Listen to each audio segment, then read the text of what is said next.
you know, the relationships that I have now, whether they're romantic, platonic, sexual, whatever, they're just better. They're better because, you know, I created space to have better in my life instead of settling in, like, you know, marrying potential and shit like that. Like, raise the fucking bar.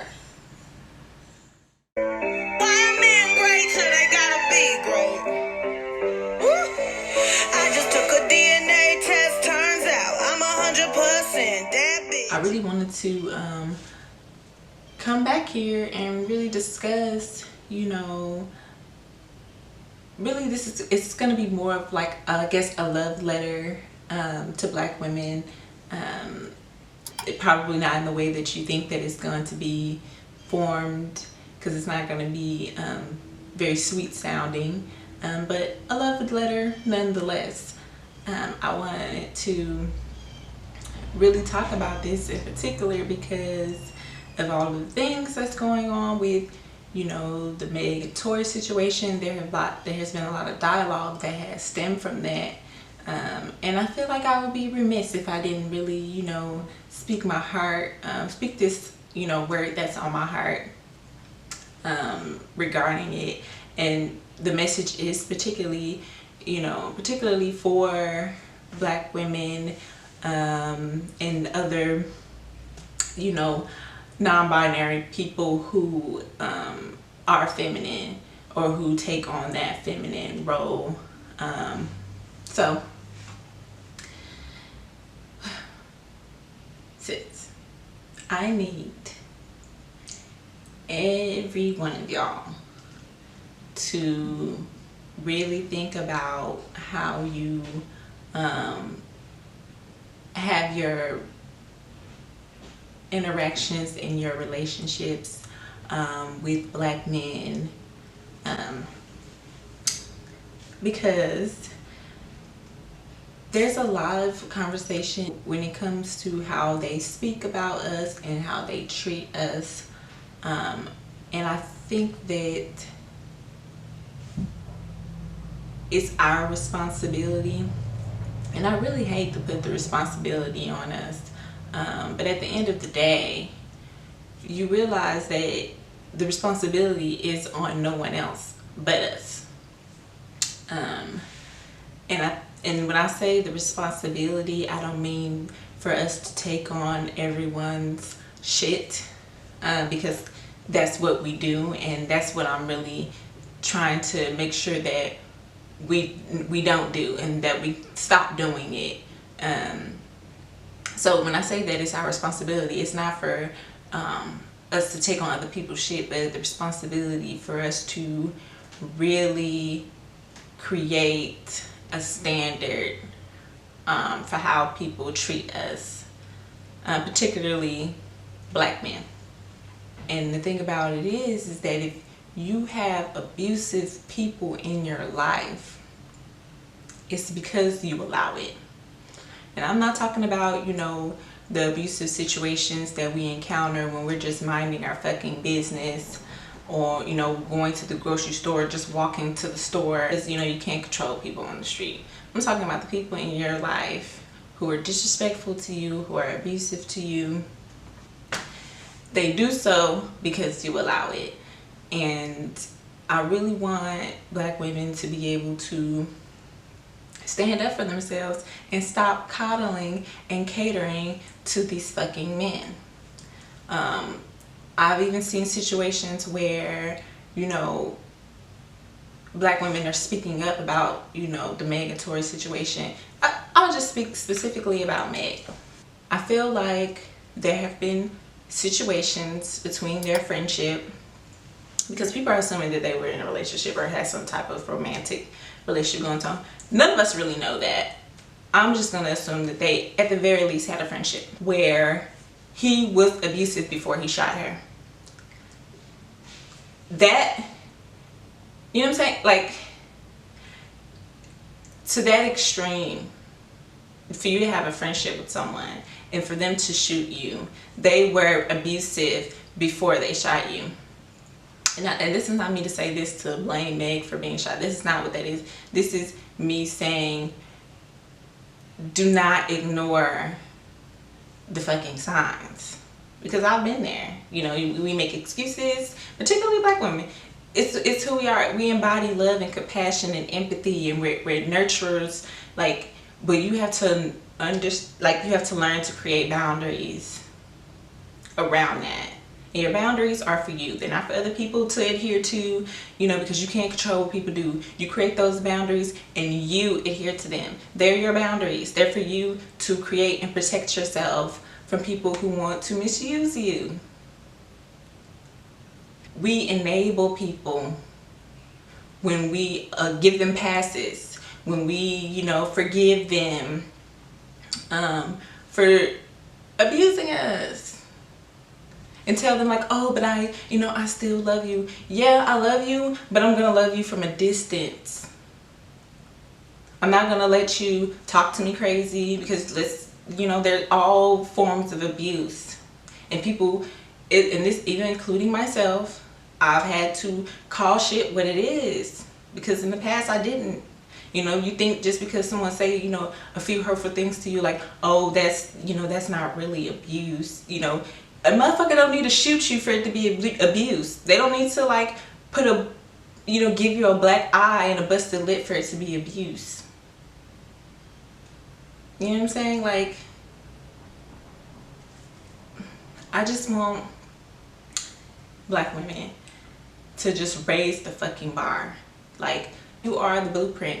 And think about black people being, in general, being the blueprint and the standard that everybody wants to copy. It's really not black people.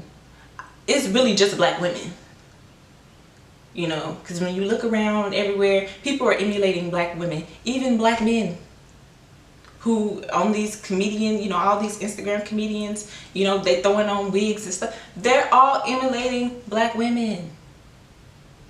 And of course, we are the most mistreated people in America, but it's not our fault, but it is our responsibility to show people how we want to be treated, to nip shit in the bud right when it starts, you know what I'm saying, to call shit out when we see it, and that was one thing that I love that Meg said in her video, when she was like, y'all always call black women aggressive because we tell y'all shit y'all don't want to hear, and then y'all can't handle it.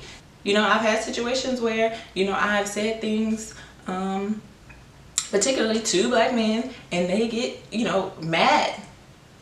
A lot of the abuse that I, experienced in my previous, relationships was because I was calling niggas out. I'm not here to cater you. I'm not here to coddle you anymore. Like, I'm going to tell you what shit is so that we can all heal.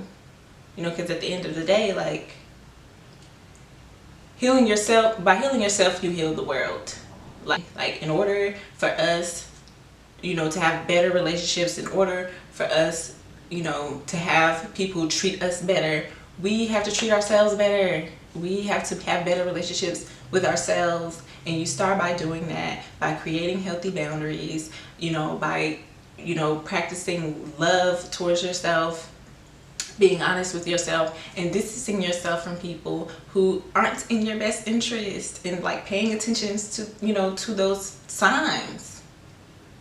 Because speaking specifically about Meg, I'm pretty sure there were signs that she saw in him, character traits, whatever, that spoke to him being an abusive person. And it took her to be shot.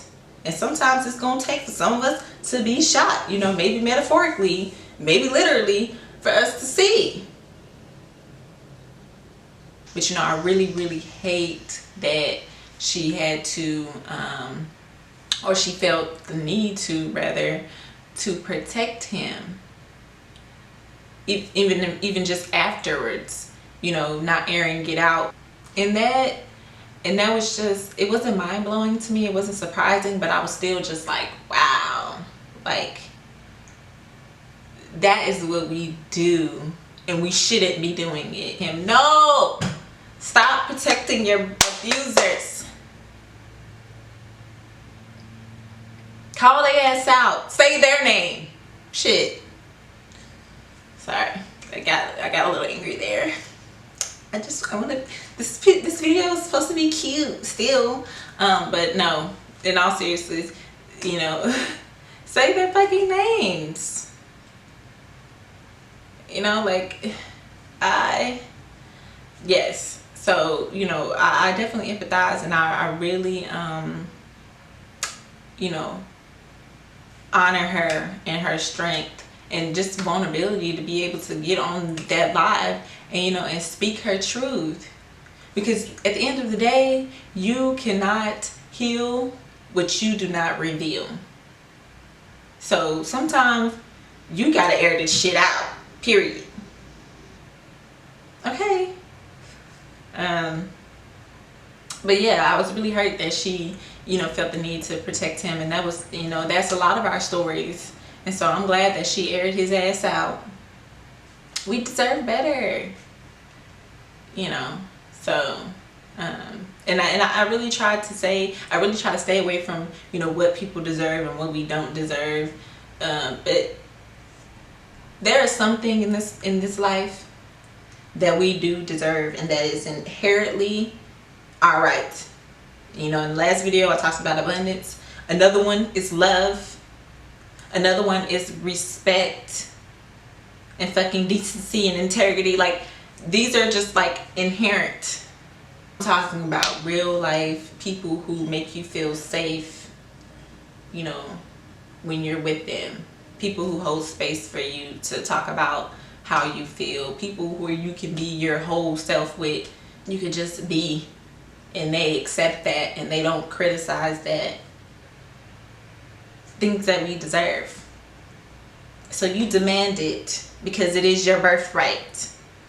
Yes, sis, like, I love you and I'm here for you, and I'm ready to really see every one of us have better relationships, better love in our lives, like, period. You know, where people aren't, you know, misusing and abusing us. And a lot of times when you saying things and you are confronting, you know, the people in your life, and they try to minimize how it is that you're feeling, don't let these motherfuckers gaslight you. Okay, so my rant is over. I just really needed to say that and get it off my chest. I hope that, you know, we all continue to elevate and just like rise above this low level shit, because we deserve more. We do. We deserve so much more than the world gives us, and I just, you know, want us all to see it.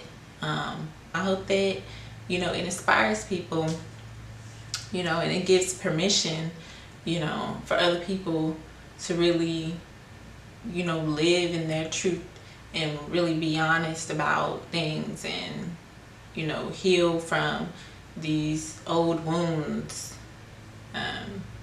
And so I really understand, you know, I really understand and I really get it. But I just want us, I want us to have better. So I love y'all, you know, stay safe, and peace.